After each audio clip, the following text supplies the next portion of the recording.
골든타임 잡았습니다. 이 아이 덕분입니다. 구조대원이 도착하며 한 말이었습니다. 지금부터 그 기적 같은 15분의 이야기를 들려드리겠습니다. 오늘의 이야기 시작합니다. 본 이야기 들어가기 전 구독과 좋아요를 눌러주시고 어디서 듣고 계신지 댓글 남겨주시면 그곳으로 건강과 웃음이 가득하시기를 바라겠습니다. 은우야, 조심히 가.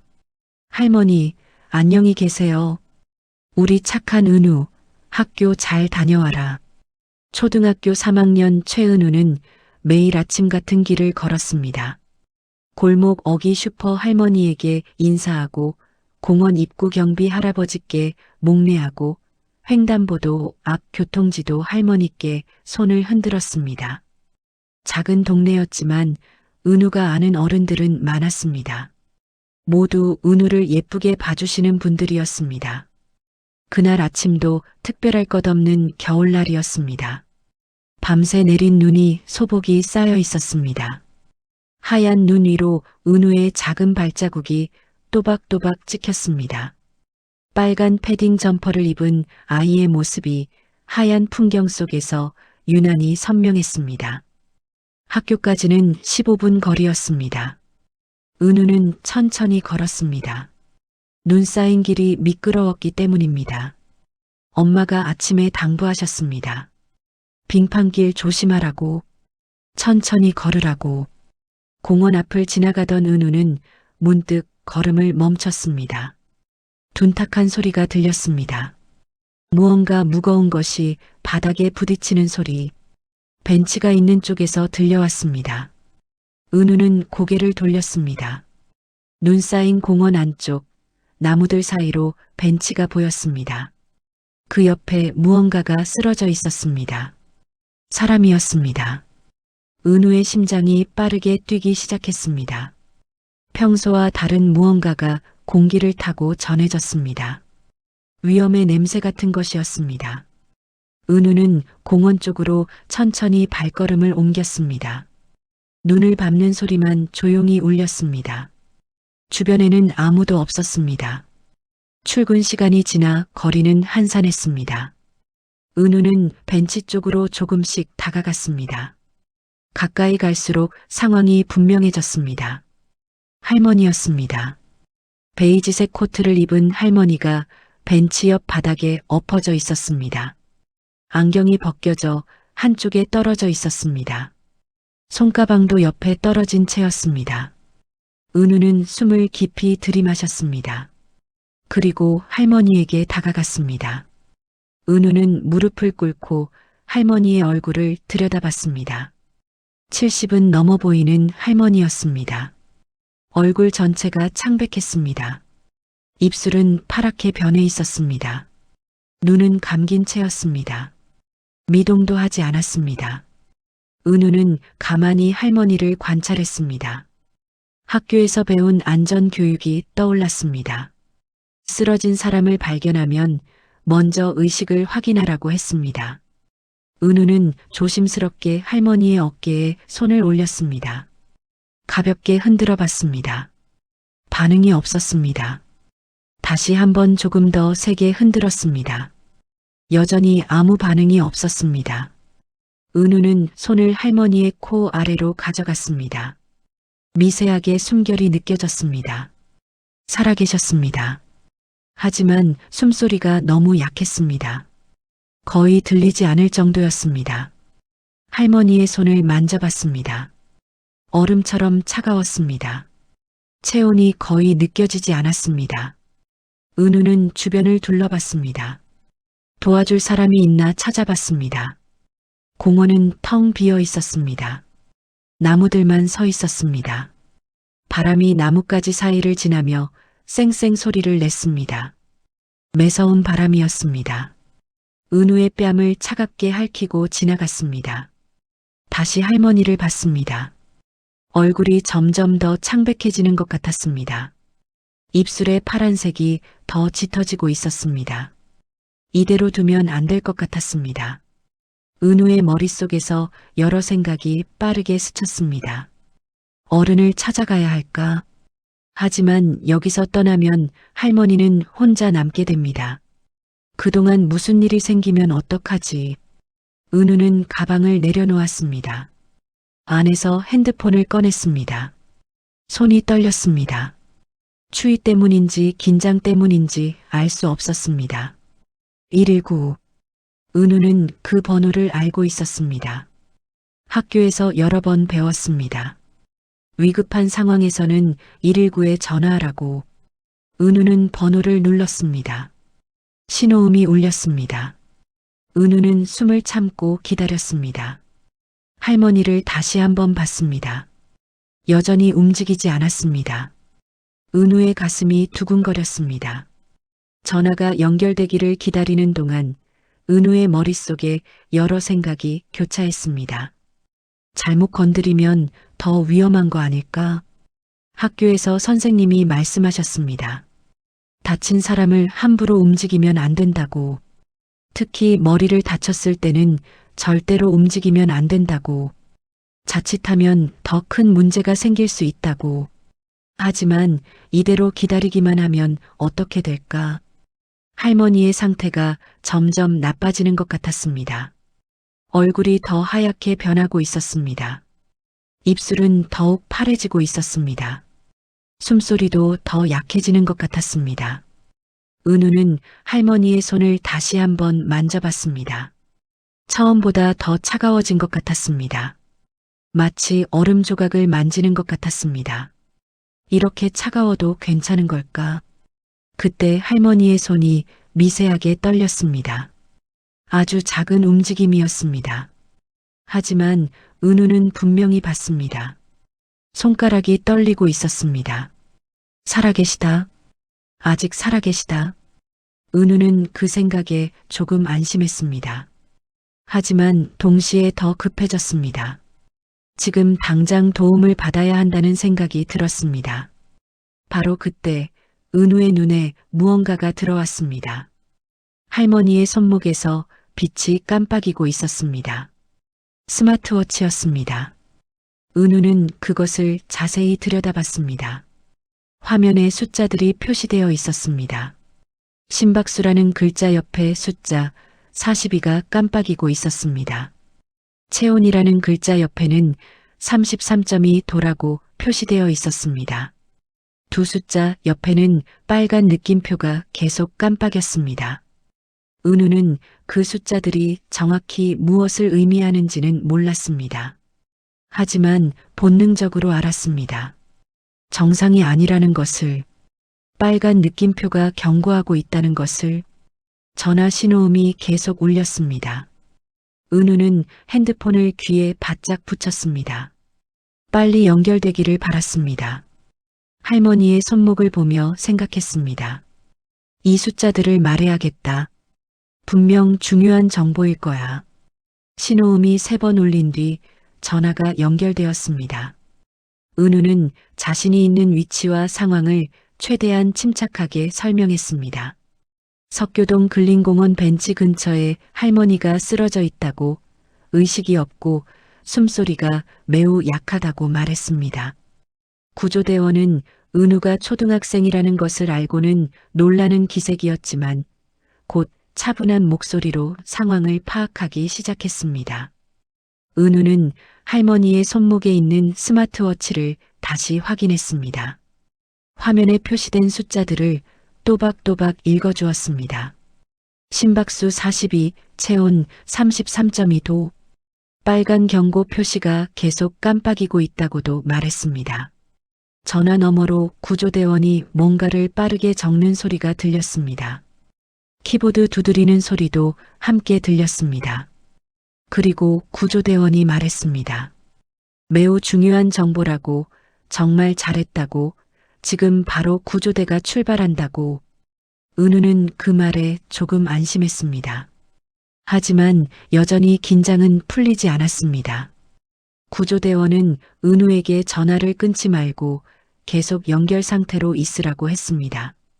그리고 할머니의 상태를 계속 확인해 달라고 부탁했습니다. 은우는 할머니의 얼굴을 자세히 관찰했습니다. 숨을 쉬고 계시는지 확인하기 위해 귀를 가까이 가져갔습니다. 미세한 숨소리가 들렸습니다. 여전히 살아계셨습니다.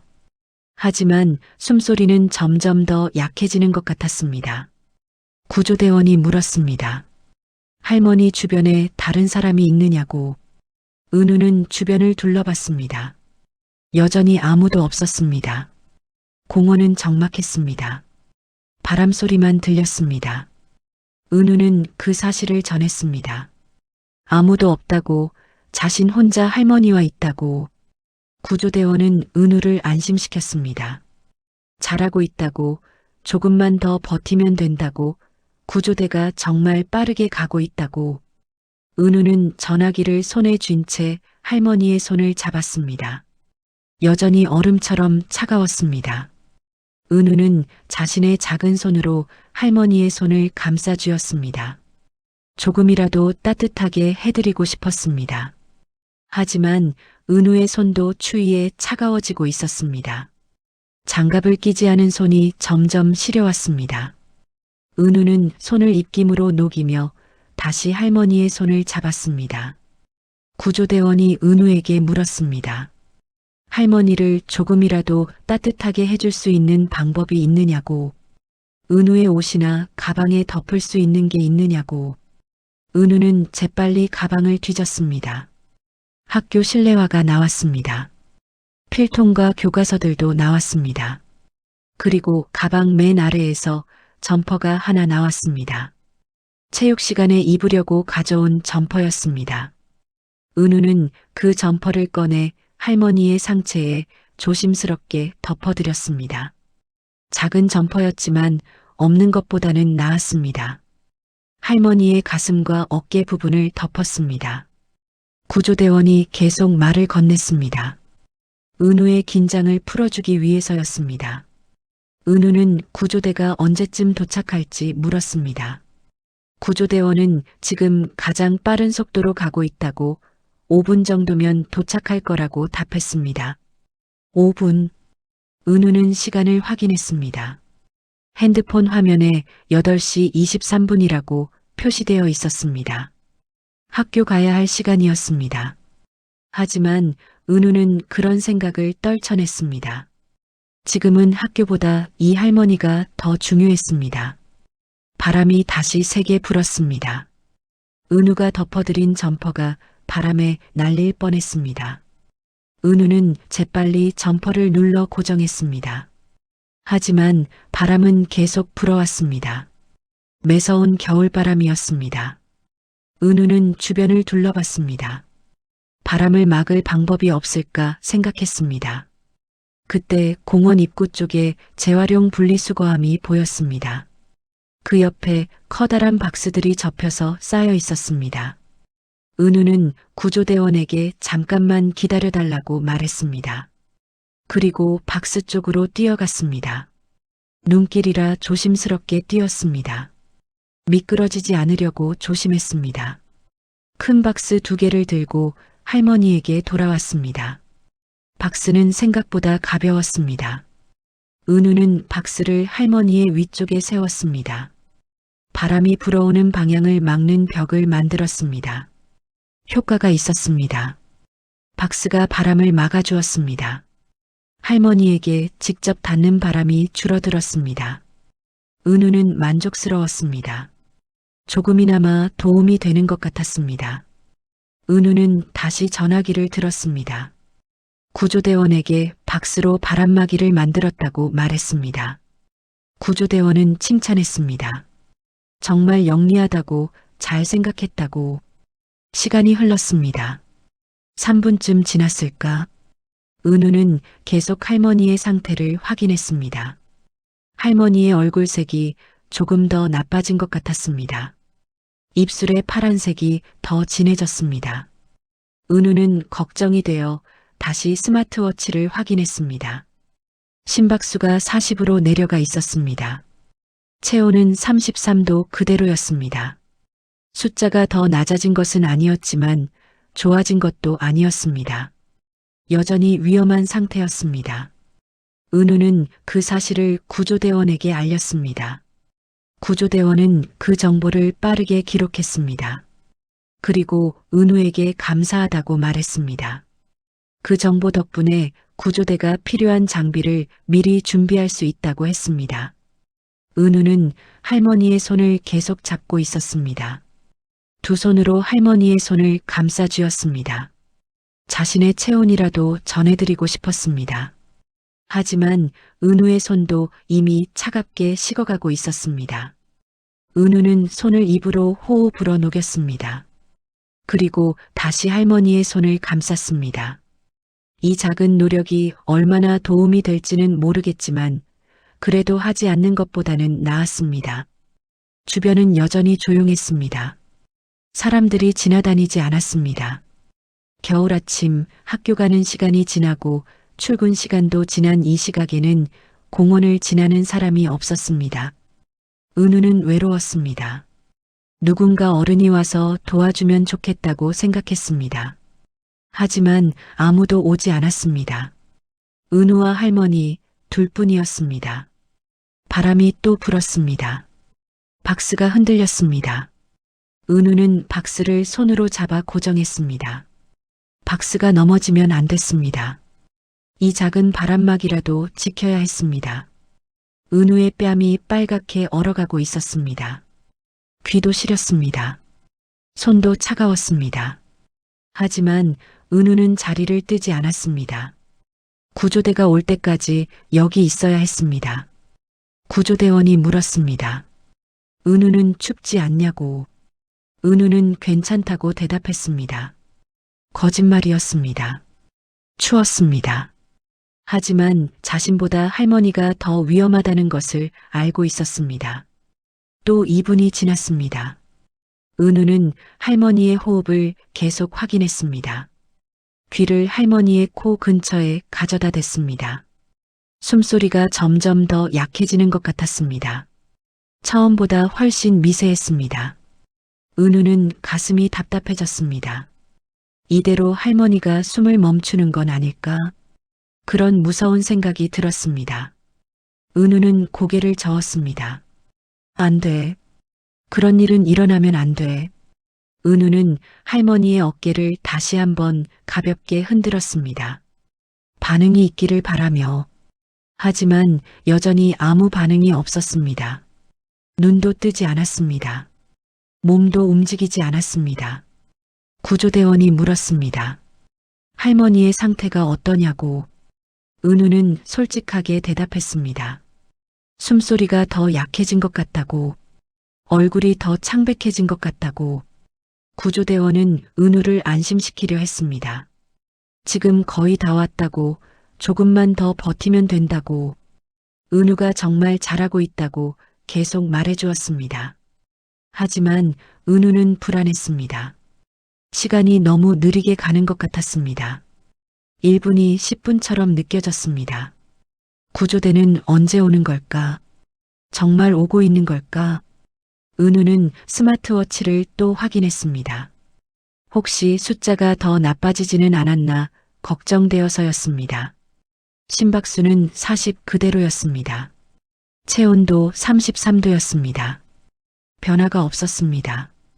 변화가 없다는 것이 좋은 건지 나쁜 건지 은우는 알 수 없었습니다. 하지만 적어도 더 나빠지지는 않은 것 같았습니다. 은우는 그것만으로도 다행이라고 생각했습니다. 은우는 할머니에게 말을 걸었습니다. 작은 목소리로 조용히. 할머니, 조금만 더 버티세요. 구조대 아저씨들이 곧 오실 거예요. 제가 여기 있어요. 혼자 두지 않을게요. 할머니는 대답하지 않았습니다. 당연했습니다. 의식이 없으니까. 하지만 은우는 계속 말을 걸었습니다. 할머니가 들을 수 있을 것 같았습니다. 아니, 들어주셨으면 좋겠다고 바랐습니다. 그때였습니다. 멀리서 소리가 들려왔습니다. 사이렌 소리였습니다. 위잉 위잉. 사이렌 소리가 점점 가까워졌습니다. 은우는 고개를 들어 공원 입구 쪽을 바라봤습니다. 빨간 불빛이 번쩍이며 다가오고 있었습니다. 왔다. 드디어 왔다. 은우는 안도의 한숨을 내쉬었습니다. 눈물이 날 것 같았습니다. 긴장이 한꺼번에 풀리는 것 같았습니다. 손이 떨렸습니다. 다리도 후들거렸습니다. 구조대 차량이 공원 앞 도로에 멈춰 섰습니다. 문이 열리며 구조대원 3명이 뛰어내렸습니다. 들것과 커다란 의료 가방을 들고 있었습니다. 주황색 구조복을 입은 그들의 모습이 하얀 눈 속에서 선명했습니다. 은우는 손을 들어 흔들었습니다. 여기요, 여기에요. 구조대원들이 은우를 보고 재빨리 달려왔습니다. 눈길이었지만 빠르게 움직였습니다. 훈련된 움직임이었습니다. 구조대원들이 도착했습니다. 할머니 주변에 둘러앉았습니다. 한 명은 즉시 할머니의 맥박을 확인했습니다. 다른 한 명은 체온계를 꺼냈습니다. 또 다른 한 명은 산소 마스크를 준비했습니다. 모든 것이 빠르게 진행되었습니다. 구조대원들은 서로 말을 주고받으며 할머니의 상태를 확인했습니다. 전문 용어들이 오갔습니다. 은우는 그 말들을 정확히 이해하지는 못했지만 구조대원들이 무엇을 하는지는 알 수 있었습니다. 한 구조대원이 은우를 돌아봤습니다. 미소를 지었습니다. 그리고 말했습니다. 정말 잘했다고. 이 아이가 아니었으면 큰일 날 뻔했다고. 골든타임을 잡았다고. 다른 구조대원도 고개를 끄덕였습니다. 스마트워치 정보를 전달해 준 게 정말 중요했다고 했습니다. 덕분에 저체온증이라는 것을 미리 알고 준비해서 올 수 있었다고. 그래서 더 빠르게 대처할 수 있었다고. 은우는 그제야 자신이 한 일이 얼마나 중요했는지 실감했습니다. 자신의 작은 행동이 정말로 할머니를 살릴 수 있었던 것입니다. 구조대원들은 할머니를 들것에 조심스럽게 옮겼습니다. 담요로 감쌌습니다. 산소 마스크를 씌웠습니다. 그리고 재빨리 차량 쪽으로 이동했습니다. 한 구조대원이 은우에게 다가왔습니다. 같이 가자고 했습니다. 부모님께 연락해야 한다고. 은우는 고개를 끄덕였습니다.